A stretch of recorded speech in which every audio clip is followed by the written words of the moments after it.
Dataran berumput yang sangat luas membentang ke kejauhan.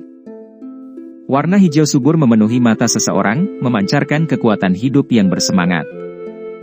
Sebuah persegi batu besar yang megah dan menjulang tinggi berdiri di sini. Alun-alun batu besar itu berukuran sekitar 1000 kaki. Itu didukung oleh pilar batu besar yang tak terhitung jumlahnya. Dari kejauhan, itu tampak seperti raksasa yang berdiri di antara langit dan bumi, memberikan perasaan yang spektakuler. Warna yang terdistorsi muncul di atas bujur sangkar batu besar ini.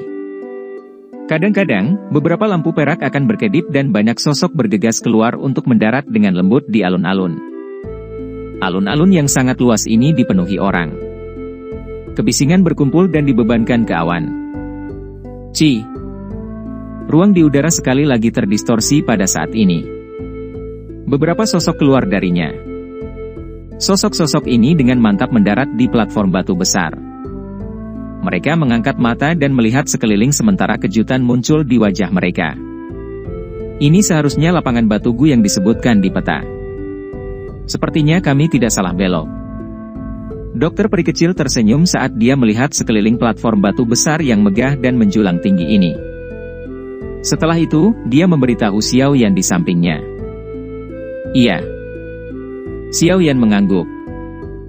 Matanya menyapu platform yang sangat besar ini. Dengan penglihatannya, dia secara alami dapat merasakan bahwa aura di peron semuanya cukup kuat. Bahkan ada beberapa aura yang bahkan harus dia tangani dengan serius. Sungguh layak menjadi klangu. Mereka yang bisa diundang semuanya adalah ahli sejati. Kemampuan untuk mengumpulkan orang-orang ini benar-benar menakutkan. Tianhuo Zunze di sampingnya mengangguk perlahan dan berseru. Xiao Yan tersenyum.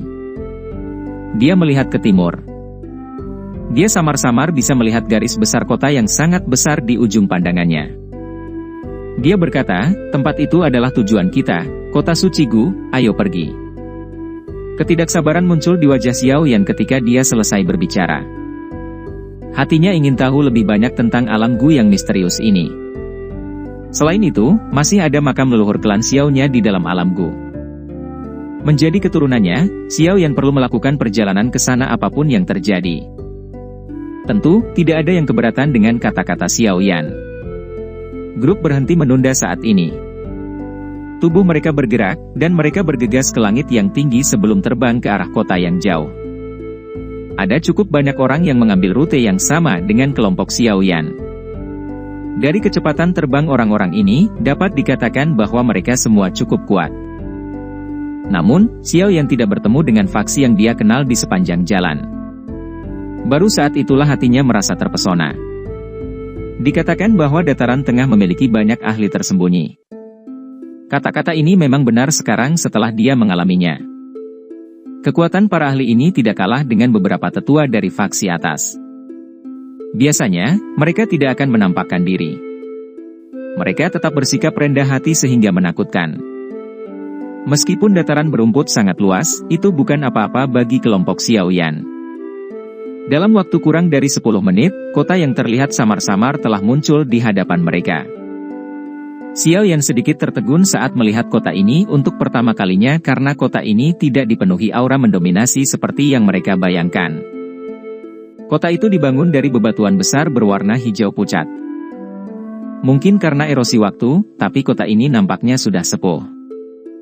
Aura kuno yang luar biasa menyebar dari kota, menyebabkan seseorang merasakan sedikit perasaan kuno. Saat mereka mendekat, kelompok Xiao Yan akhirnya menemukan bahwa kota kuno ini terbungkus dalam penghalang cahaya transparan. Penghalang cahaya ini mungkin tampak tipis dan rapuh, tetapi itu menciptakan tekanan yang sepertinya berasal dari jiwa. Tekanan ini menyebabkan cukup banyak ekspresi orang berubah. Rasa hormat muncul di wajah para ahli yang mengetahui asal-muasal kota. Kota suci Gu ini telah berdiri sejak zaman kuno. Dikabarkan bahwa itu dibangun oleh elit Doudi dari klan Gu. Penghalang cahaya berisi sebagian dari kekuatan Doudi. Dengan perlindungan penghalang cahaya ini, kota suci Gu ini tidak bisa ditembus. Tianhuo Zunze menjelaskan dengan lembut. Sepertinya dia sudah familiar dengan kota ini. Kekuatan Doudi, tidak heran jika ini menakutkan. Xiao Yan tiba-tiba mengerti. Tidak heran tekanan yang dia rasakan di dalam jiwanya semakin padat semakin dekat dia mendekati kota. Sebagai tindakan untuk menghormati seorang elit Doudi, terbang dilarang dalam radius 10.000 kaki dari kota suci Gu. Kami harus berjalan kaki. Jika tidak, tekanan akan meningkat. Tianhuo Zunze tersenyum. Setelah itu, dia memimpin untuk mendarat di tanah. Kelompok Xiao Yan dengan cepat mengikuti dari belakang. Kecepatan mereka tidak berkurang bahkan setelah mereka mendarat. Mereka berubah menjadi banyak sosok buram yang dengan cepat bergegas ke kota kuno. Kelompok Xiao Yan perlahan berhenti di depan pintu masuk ke kota suci Gu. Kota suci Gu bukanlah kota yang bisa dimasuki secara acak. Kecuali seseorang memperoleh undangan dari klan Gu, orang biasa dilarang memasukinya. Meskipun prosedur untuk memasuki kota sangat rumit, tidak ada yang berani bertingkah laku kejam karena reputasi klan Gu yang terkenal.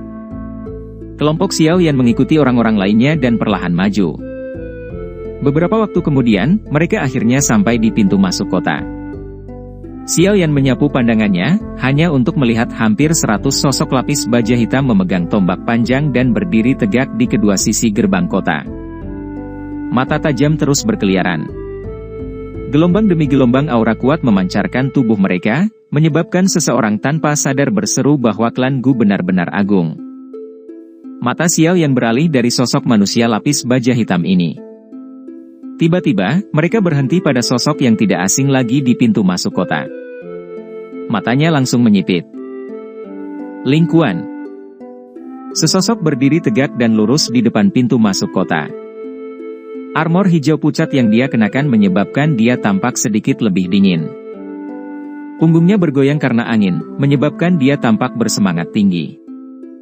Sosok yang akrab ini secara alami adalah komandan tentara terendam hitam, Ling Quan, yang telah membentuk dendam dengan Xiao Yan. Tidak disangka Xiao Yan akhirnya akan bertemu Ling Quan saat dia tiba di kota suci Gu.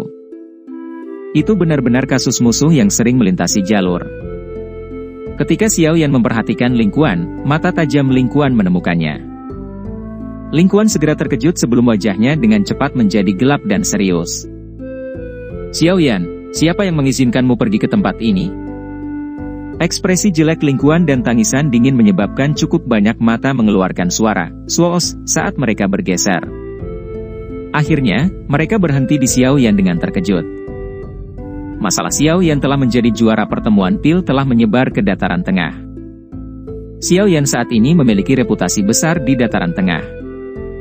Namun, dari penampilannya sekarang, sepertinya juara pertemuan pil ini memiliki dendam dengan komandan muda dari klan Gu ini. Ekspresi Xiao Yan tetap tenang di hadapan tangisan dingin Ling Quan. Dia menjentikan jarinya dan undangan giok muncul dari cincin penyimpanannya. Itu membawa angin kencang saat secara eksplosif melesat ke arah Ling Quan. HMPH. Ekspresi Ling Quan tenggelam saat melihat undangan ini. Dia mendengus dingin saat Douqi bertahan di tangannya. Dia tiba-tiba mengulurkan tangan dan menangkap undangan giok. Ci. Ketika tangan Ling Quan menyentuh undangan batu giok itu, suhu yang menakutkan tiba-tiba muncul darinya, membakar telapak tangannya sampai kabut putih pekat keluar. Rasa sakit luar biasa yang menyebabkan ekspresi Ling Quan menjadi suram. Namun, beruntung dia bukan orang biasa. Dia mengatupkan giginya dan dengan paksa menahannya. Tangannya mengetuk undangan giok dan menyerap informasi dari dalamnya. Jadi kamu sebenarnya dari Pavilion Bintang Jatuh. Bagaimana faksi seperti itu bisa menerima undangan dari klan Gu saya? Ling Quan dengan dingin tertawa. Nada suaranya mengandung beberapa penghinaan.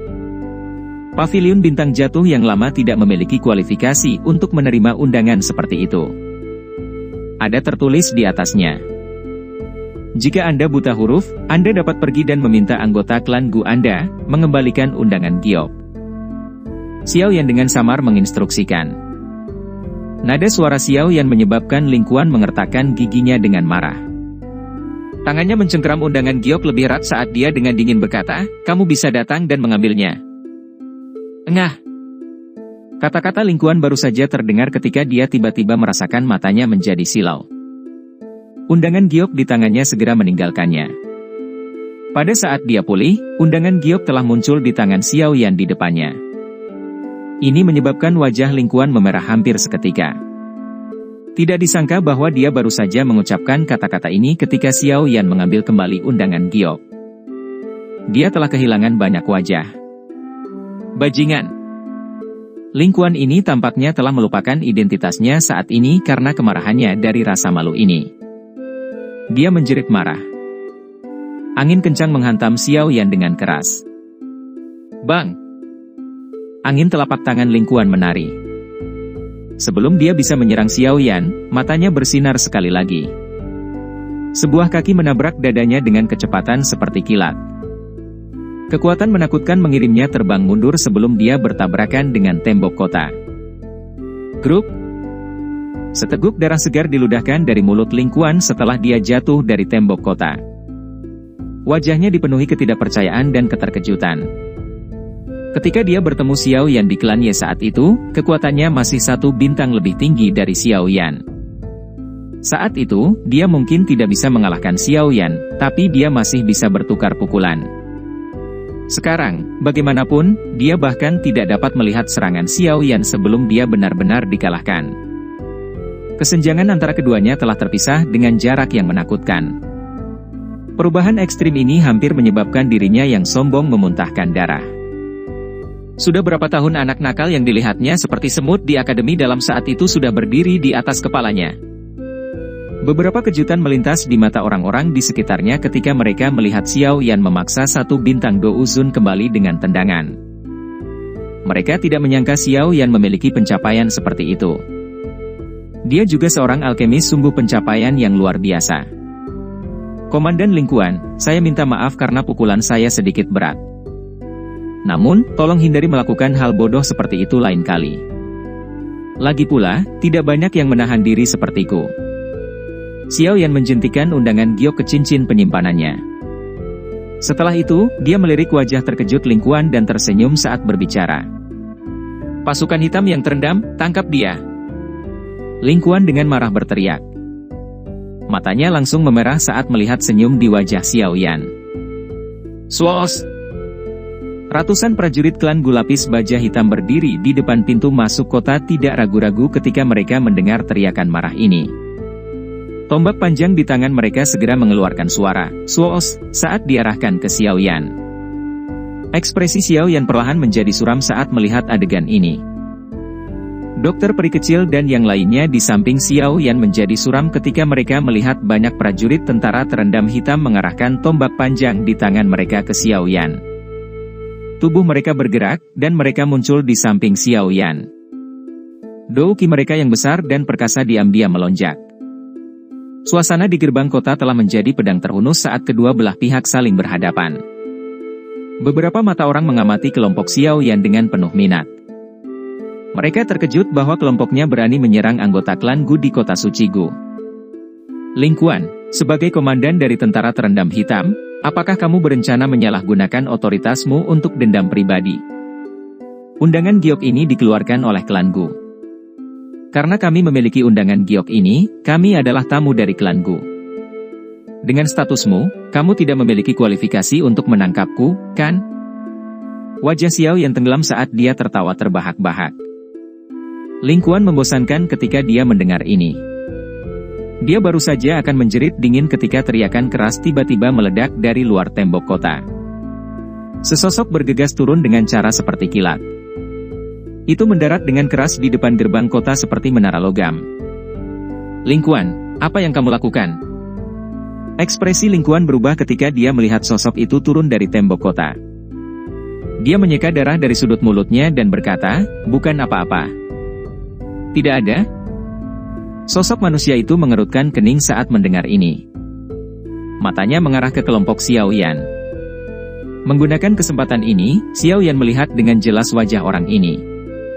Seperti Ling Quan, orang ini mengenakan baju besi cerah. Namun, auranya jelas jauh lebih kuat dari aura Ling Quan. Berdasarkan indera Xiao Yan, dia harus menjadi ahli bintang 3 Do Uzun. Salam untuk komandan kelima. Para prajurit tentara terendam hitam di sekitarnya dengan hormat berteriak ketika mereka melihat pria ini. Salah satunya dengan sigap meringkas peristiwa yang telah terjadi sebelumnya.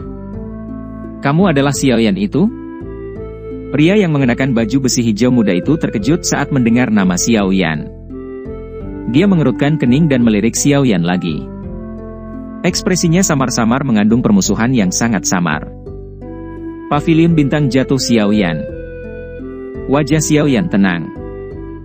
Dia menangkupkan tangannya ke pria ini, yang disebut komandan kelima, di depannya.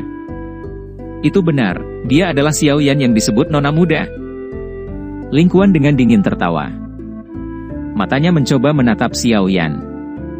Tatapannya dipenuhi dengan kecemburuan dan keengganan saat dia berkata, apakah kamu berencana untuk mengizinkan dia masuk sekarang? Xiao Yan perlahan mengerutkan alisnya saat mendengar percakapan di antara keduanya. Tampaknya cukup banyak orang di klan Gu yang mengetahui namanya, mungkin karena Sun Er. Komandan kelima terdiam sesaat. Matanya rumit saat dia melirik Xiao Yan. Setelah itu, dia menoleh dan dengan marah menegur Ling Quan, apakah kamu punya otak? Dia memiliki undangan giok. Itu berarti dia adalah tamu yang diundang oleh klan Gu kita. Tindakan Anda ini, apakah Anda berencana mengizinkan orang lain mengejek klan Gu kami karena tidak mengetahui tiket giok? Wajah Ling Quan berganti-ganti antara hijau dan putih setelah ditegur dengan marah oleh komandan kelima, tetapi dia tidak dapat banyak bicara karena pihak lain memiliki status yang lebih tinggi darinya. Yang bisa dia lakukan hanyalah mendengus dingin dan menarik diri. Tuan Xiao Yan, silakan masuk. Harap tunggu di kota suci Gu selama beberapa hari. Akan ada seseorang yang akan membawa kalian semua ke alam Gu saat waktunya tiba. Setelah menegur Ling Quan, komandan kelima menangkupkan tangannya ke Xiao Yan saat dia berbicara dengan suara yang dalam. Xiao Yan mengangguk. Meskipun komandan kelima ini telah membentuk sedikit permusuhan baginya, dia tidak memihak. Ini jauh lebih baik dari Ling Quan. Namun, hal yang menyebabkan Xiao Yan merasa ragu adalah ini adalah pertama kalinya dia bertemu orang ini. Dari mana asalnya permusuhannya? Mungkinkah karena Sun Er? Xiao Yan tertawa getir di dalam hatinya. Seperti kata pepatah, kecantikan membawa masalah. Apalagi kecantikan Sun Er bisa membawa bencana bagi suatu negara dan rakyatnya. Dia memiliki firasat bahwa perjalanan ke klan Gu ini tidak akan mulus. Xiao Yan memimpin dokter peri kecil dan yang lainnya ke kota. Saat dia berjalan di depan komandan kelima ragu-ragu sejenak sebelum menangkupkan kedua tangannya untuk berkata, jika ini tidak terlalu mendadak, bolehkah saya meluangkan waktu untuk berdebat dengan Tuan Xiao Yan? Saya benar-benar ingin melihat, apakah Anda benar-benar cocok dengan Nona Muda? Kalimat terakhir sama lemahnya dengan lalat. Namun, itu jelas terbentuk di telinga Xiao Yan. Setelah mendengar kalimat ini, Xiao Yan menghela nafas, seperti yang diharapkan. Iya. Xiao Yan perlahan mengangguk dan tidak membuka mulutnya untuk membuat alasan untuk menolaknya. Dia jelas menyadari status Sun Er dalam klan Gu. Dengan sikap dan bakatnya serta kecantikannya yang luar biasa, sepertinya sebagian besar pria muda dan tampan di alam Gu ini memiliki perasaan padanya. Mereka secara alami akan memperlakukan Xiao Yan sebagai saingan cinta yang menjadi ancaman terbesar. Xiao Yan jelas mengerti bahwa perdebatan semacam ini akan meningkat di masa depan. Selain itu, pertandingan ini akan berlanjut melampaui perdebatan. Hati Xiao Yan merasa sengsara karena nasib masa depannya. Dia melambaikan tangannya dan memimpin kelompok dokter peri kecil ke kota kuno ini di depan banyak tatapan. Rasa dingin yang gelap melintas di mata Ling Quan saat dia melihat punggung Xiao Yan menghilang. Dia dengan lembut bergumam, Xiao Yan, tidak apa-apa jika kamu bersembunyi di luar. Sekarang setelah Anda datang ke klan Gu dan diundang dalam penghinaan, Anda hanya bisa menyalahkan diri sendiri karena buta. Dengan sedikit kekuatan Anda ini, Anda tidak memiliki kualifikasi untuk bertindak keras di antara generasi muda klan Gu saya.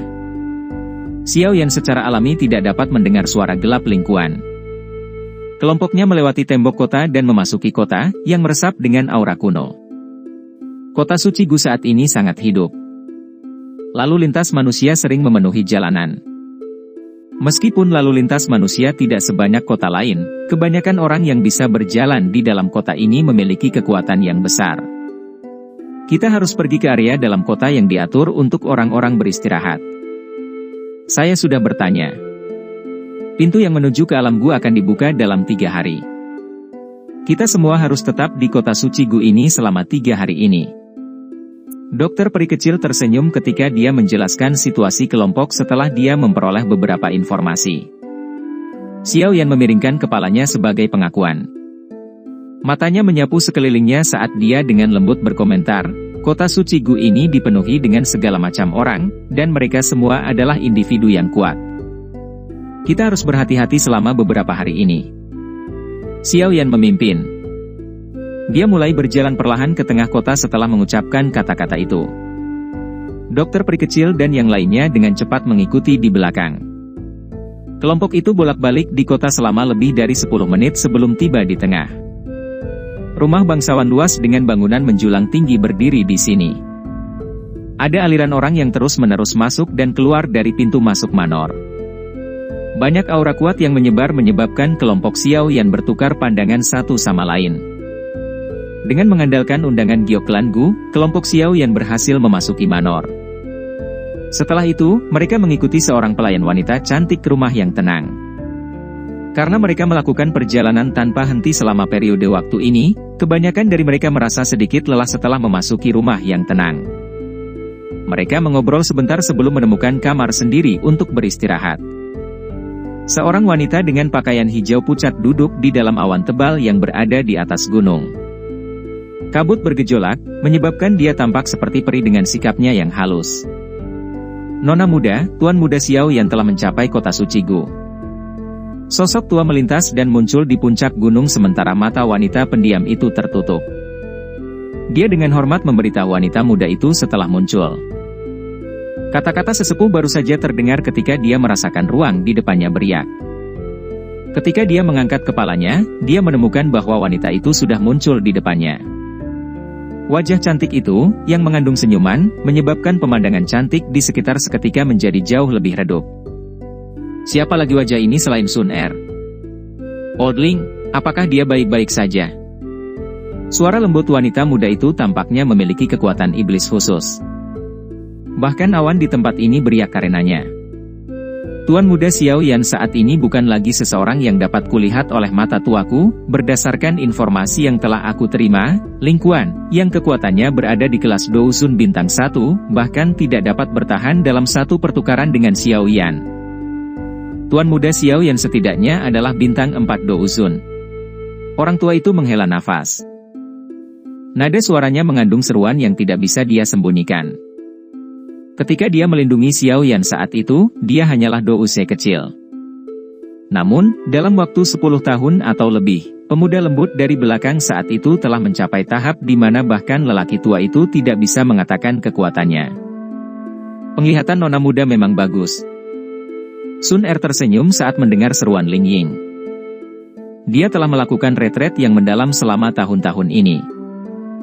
Masalah dunia luar jarang masuk ke telinganya. Meskipun ini masalahnya, dia mengerti bahwa Xiao Yan saat ini pasti terkenal di dataran tengah.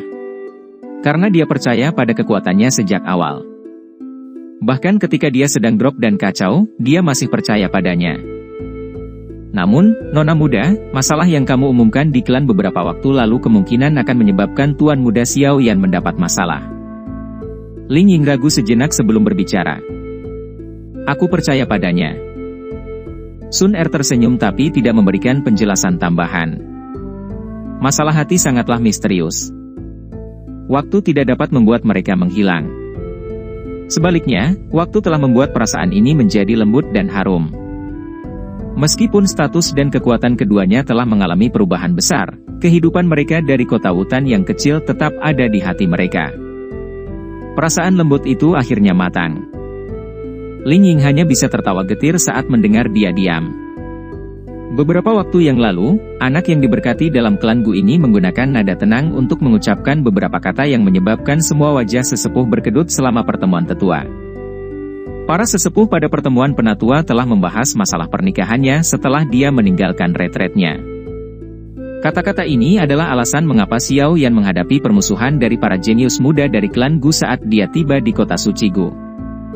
Terlepas dari apakah kalian semua menentang atau mendukung saya hanya menyukainya, dan tidak ada dari Anda yang dapat mengubah fakta itu. Hanya satu kalimat ini saja yang menyebabkan wajah sebagian besar sesepuh di klan Gu berubah menjadi hijau.